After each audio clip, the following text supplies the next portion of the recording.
Bueno, pues gracias a Bulegua por invitarme a este seminario.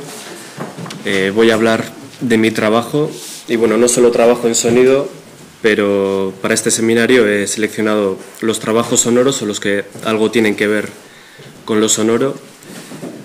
Y bueno, mientras voy hablando de esos trabajos, algunos puntos servirán para hablar de las propiedades del sonido. Y bueno, van a ser notas sueltas, un poco entrelazadas, y una cosa me permitirá saltar a otra. Y bueno, antes de empezar, también, por ejemplo, el trabajo que hace Ainara es improvisación, y bueno, ha hablado de improvisar, de trabajar con un flujo de sonido a tiempo real, a veces con más gente, y no saber lo que va a pasar un rato después. En mi caso, eso es algo que ahora mismo no hago o no le doy al menos una dedicación, y mi manera de trabajar es sobre todo componer o editar sobre soporte. Y en el proceso, hago, deshago y sobre todo escucho una y otra vez lo que estoy haciendo. En ese escuchar una y otra vez alterno las escuchas atentas con otras más desatentas o distraídas. La percepción es distinta en cada una y es la combinación de las dos la que me da pistas para las decisiones a tomar. En la atenta estoy pendiente de cada combinación de timbres, cambios, duraciones y hago juicios constantemente. En la desatenta lo escucho mientras hago otra cosa, por ejemplo leer. Pese a estar distraído, con la atención dirigida a otra cosa, sigo escuchándolo con una atención más difusa y me da otra visión de la pieza que no tendría estando muy encima. Esto puede pasar no solo con sonido. La solución para una escultura, por ejemplo, puede venir de verlo día tras día en el estudio, de tenerlo como paisaje. Pero el sonido tiene esta cualidad de poder funcionar muy bien como fondo, porque se expande, penetra y lo escuchamos sin esfuerzo. A este respecto, Jean-Luc Nancy dice que estar a la escucha es una actividad pasiva, una pasividad activa. Requiere una atención sin curiosidad ni ansiedad. Hace unos años hice una serie de piezas muy estáticas, en las que mantenía los mismos sonidos de principio a fin. Eran de alguna forma como bloques con solo algunas pequeñas variaciones de intensidad o volumen en la interrelación de los timbres. En el caso de una de esas piezas, del que vamos a escuchar ahora un extracto, decidí la duración escuchándola mientras me distraía con otras cosas y esperando hasta el punto en el que se me hacía presente que eso estaba ahí y que ya lo quería quitar.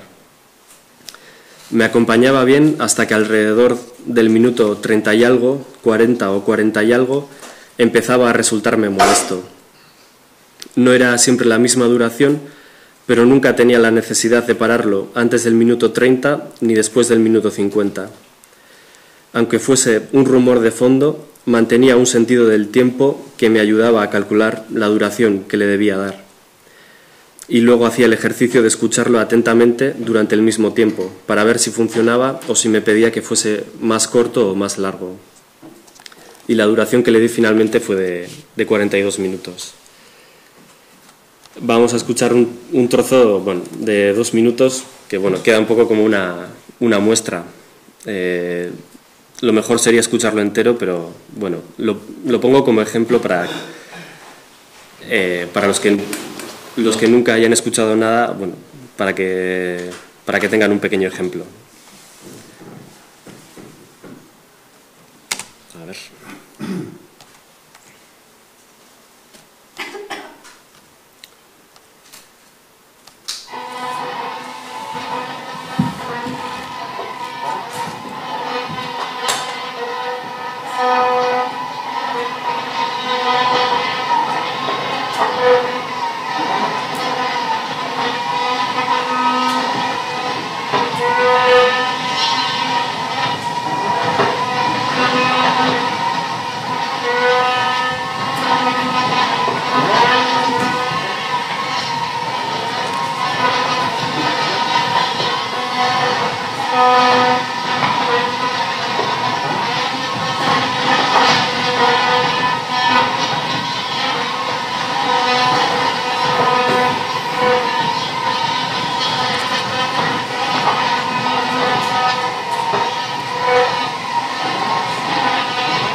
Pensé en esta escucha desatenta o distraída cuando desde Bulegua me invitaron el año pasado a participar en un encuentro llamado Polifonía de Tiempos.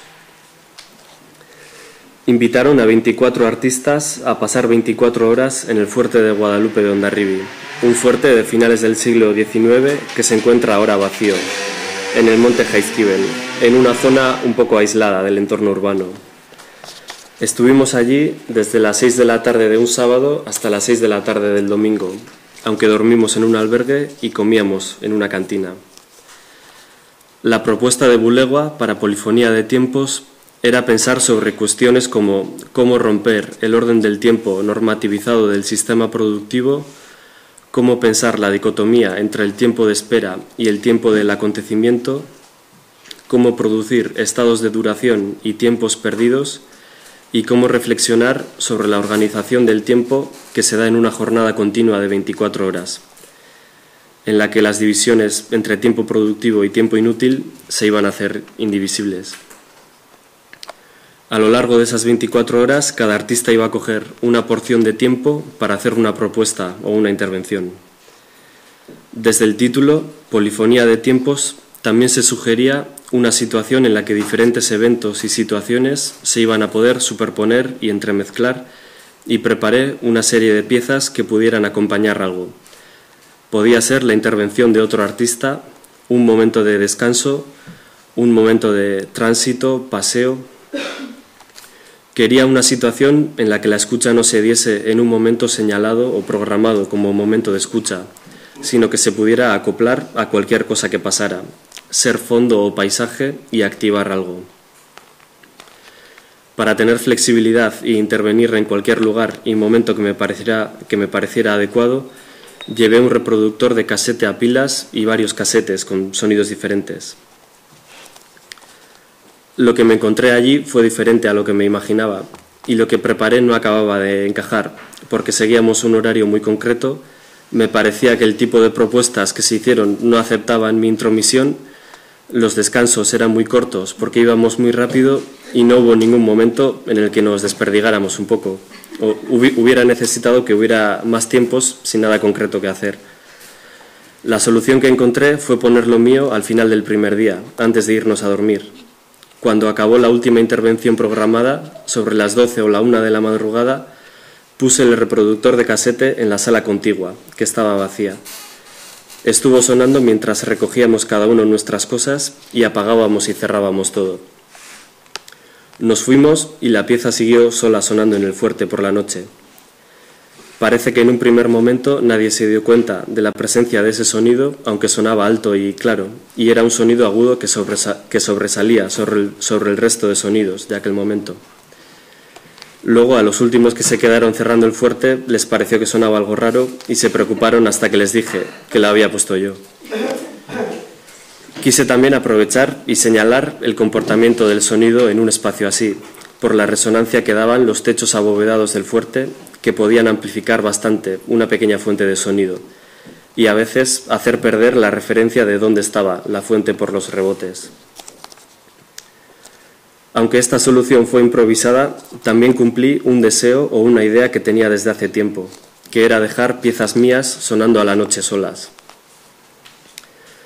La exposición que hice en el Centro Montehermoso de Vitoria en 2011 era una exposición de escultura, pero 2 de las esculturas incluían baffles y sonido. En el texto de presentación escribí que esas dos piezas las había dejado varias veces sonando solas en el estudio por la noche. No era verdad, pero me gustaba la idea y pensé muchas veces en hacerlo. Dando esa información, quería que el espectador les prestara más atención a esos sonidos, que las imaginara sonando solas durante horas a oscuras, en el estudio o en el mismo centro de arte, aun cuando el centro estuviera cerrado. En la oscuridad no se verían las esculturas y lo que cobraría toda la importancia sería el sonido. El sonido es, por otra parte, suceso, lo provoca siempre un movimiento, no tiene un simple estar ahí. Y el sonido es también resonancia y rebote en el espacio. Y no es lo mismo saber que en un lugar hay algo o saber que en un lugar algo está teniendo lugar. En relación a esto, leeré una nota con el que el artista sueco Leif Elgren acompañó un disco suyo en 2002. Para un mejor resultado, introduce este CD en tu reproductor, comprueba que el sonido sale por los baffles y abandona el lugar. Cuando vuelvas, todo habrá cambiado por completo. Es una idea muy propia del humor de Leif Elgren, que nos lleva a imaginar cómo los sonidos de su disco llegarán en mayor o menor medida a cada resquicio del espacio en el que sea reproducido, hasta el fondo del cajón o hasta el fondo del armario. La capacidad de afectar lo tiene sobre nosotros, con una incidencia que no tiene equivalente en lo visual. La forma de afectar de lo sonoro no se parece a ninguna otra y ninguna es tan penetrante. Pascal Quignard, en su libro El odio a la música, dice que oír es ser tocado a distancia. Y Michel Chion habla de la dificultad de mantener ante el sonido una actitud puramente descriptiva y desafecta. Esa capacidad de afectar hace que pueda ser muy fácil manipular al oyente a través del sonido, hacer que entre en un determinado estado de ánimo y dirigir sus sentimientos. El director de cine Robert Bresson escribió que el deleite musical aísla a la película de la vida de la película. Calificaba la música de poderoso modificador e incluso destructor de lo real. Además, los medios que se han desarrollado en el último siglo para la grabación y amplificación del sonido han hecho que las posibilidades se hayan hecho infinitas. Ahora podemos grabar y producir con mucha facilidad cualquier tipo de frecuencia audible y no audible, y amplificarlo a volúmenes en los que podamos sentir las vibraciones en el cuerpo o hasta volúmenes que lleguen al umbral ya del dolor físico. A este respecto, Robert Murray Schafer, el inventor del término paisaje sonoro, hizo un pequeño chiste en el que decía que si el flautista de Hamelin pudo en la Edad Media encantar con una flauta a todos los ratones del pueblo y hacer que le siguieran hasta el río en el que se ahogaron, el flautista de Hamelin actual, con un amplificador de guitarra o un subwoofer, quizá podría matar a los ratones en el acto. Esta incidencia que tiene lo sonoro sobre nosotros es algo a aprovechar y también algo de lo que no abusar. En mi trabajo he intentado tener cuidado de no tratar de forma abusiva al público. Con no abusar me refiero a no impresionarlos de una manera fácil y permitir que puedan mantener un diálogo con la pieza, a la vez que tratando de no desaprovechar las potencialidades del sonido para crear una experiencia intensa.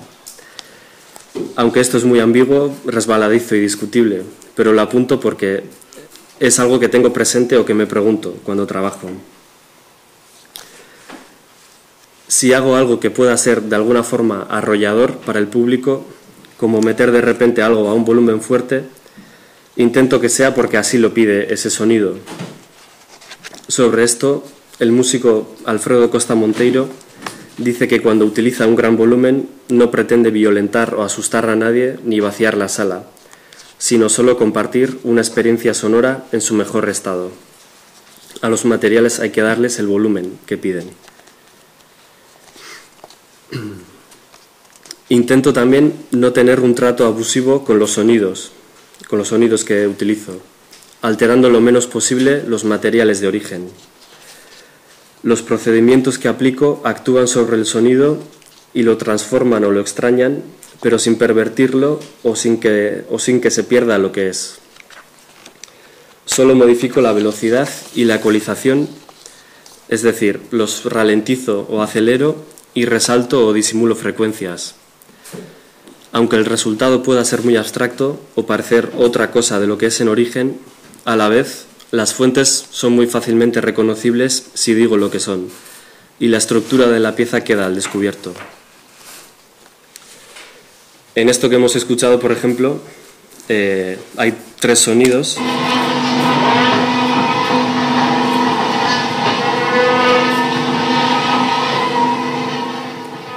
Lo que es así un poco, lo que tiene agudos y medios y lo que está de fondo, lo que es como un canto así como... son aviones teledirigidos volando, de estos un poco grandes que van con gasolina.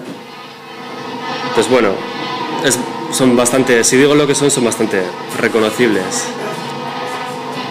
Lo que suenan como moscas, lo que hace como... es un tocadiscos estropeado, o sea, un tocadiscos con la aguja estropeada y la aguja salta sobre el vinilo que reproduce.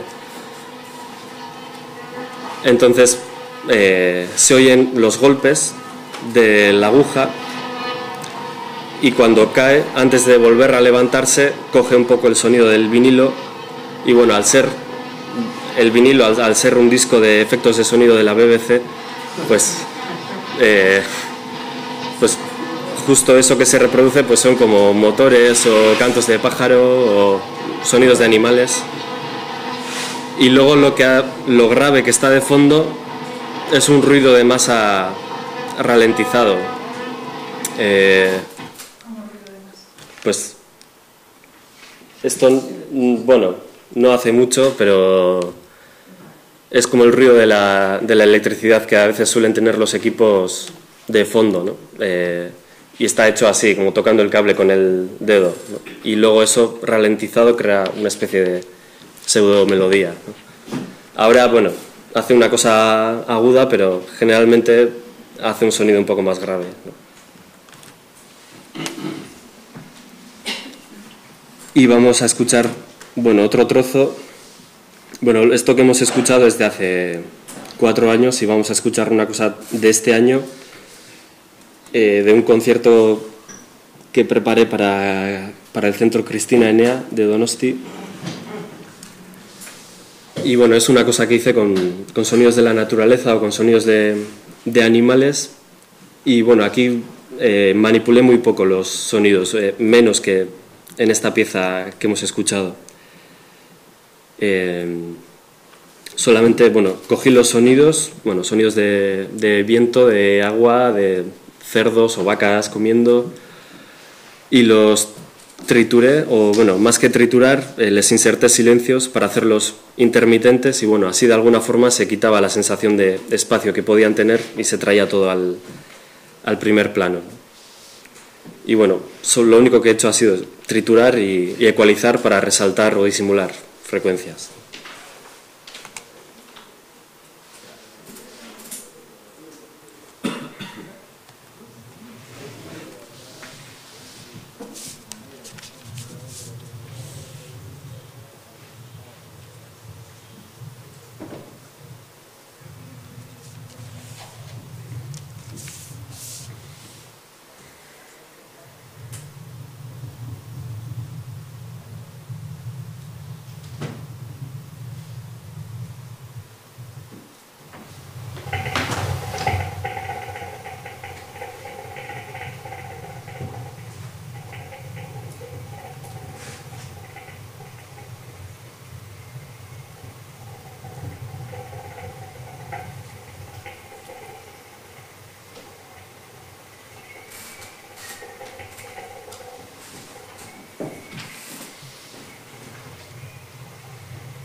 Bueno, como veis es mucho más largo todo, pero bueno, vamos a escuchar así trozos cortos. Voy a presentar otro trabajo muy cercano en el tiempo a este que hemos escuchado y bueno, que tiene bastante en común, que hice para un espacio exterior de Barcelona. No vamos a poder apreciar lo que pasaba allí porque era algo que se daba en ese espacio y bueno, no vamos a escuchar la grabación porque lo aplana totalmente lo que pasaba allí, pero bueno, aún así lo he querido presentar y nos podemos hacer una idea de lo que era. Esto que se ve en la imagen es Half House, un espacio de exposición y encuentro en el barrio de Vallvidriera, un poco apartado del centro urbano de Barcelona, y bueno, es una casa amplia con un jardín a la entrada, ¿no? Este que veis. Hice una exposición allí en primavera de este año y opté por presentar unas esculturas en el interior de la casa y una pieza sonora en el jardín. Grabé el paisaje sonoro de este jardín y preparé una pista en la que troceé ese sonido de manera, bueno, un poco parecida a lo que acabamos de escuchar, pero jugando más con el estéreo y dejando silencios largos. Luego lo reproduje en 2 bafles instalados a los 2 extremos de la casa que daban al jardín, en estos pasillos que quedaban a los 2 lados de la casa.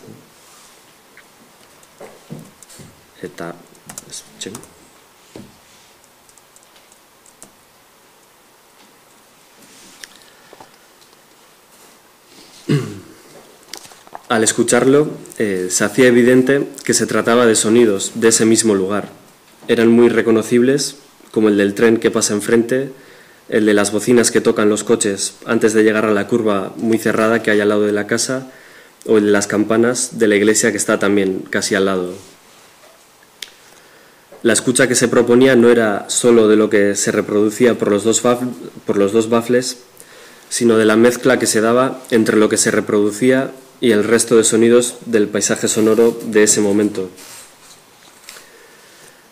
El paisaje propio del lugar venía desde todas las direcciones y, por otra parte, los 2 bafles dispuestos allí reproducían por momentos esos mismos sonidos que se suelen escuchar ahí, a veces troceados, en diferido y con otro color, con el color o materialidad que da el ser amplificado por un bafle. Por momentos coincidían sonidos casi idénticos, pero que provenían de puntos diferentes del espacio y que eran de una materialidad diferente por ser uno amplificado y el otro no. Y bueno, enseñaré un último trabajo.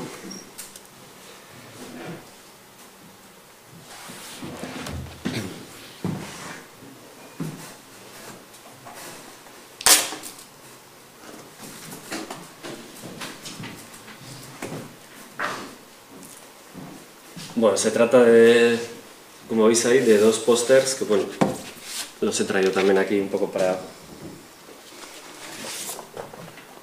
que veáis, bueno, un poco la escala.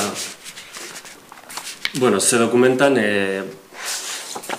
dos lugares de un pueblo, de Usurbil, un pueblo de 6.000 habitantes que está al lado de Donosti, y bueno, en cada póster o en cada lado del póster, porque son reversibles, se documenta un lugar de ese pueblo.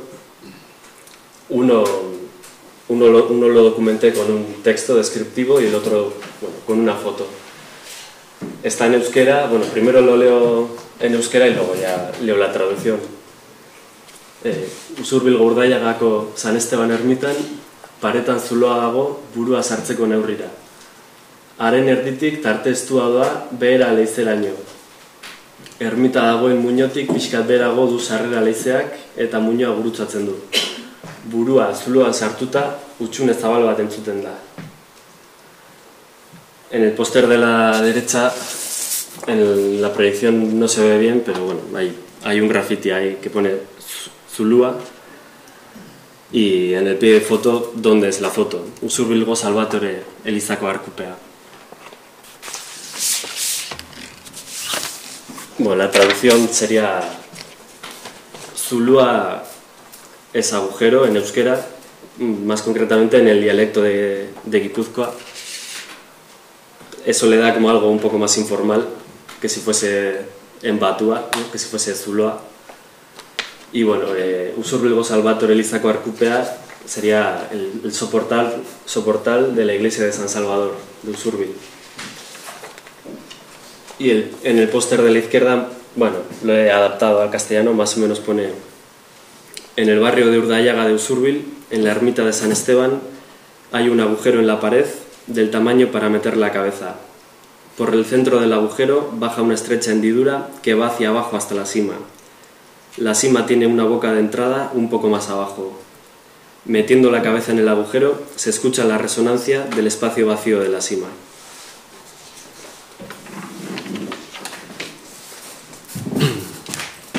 Bueno, ya...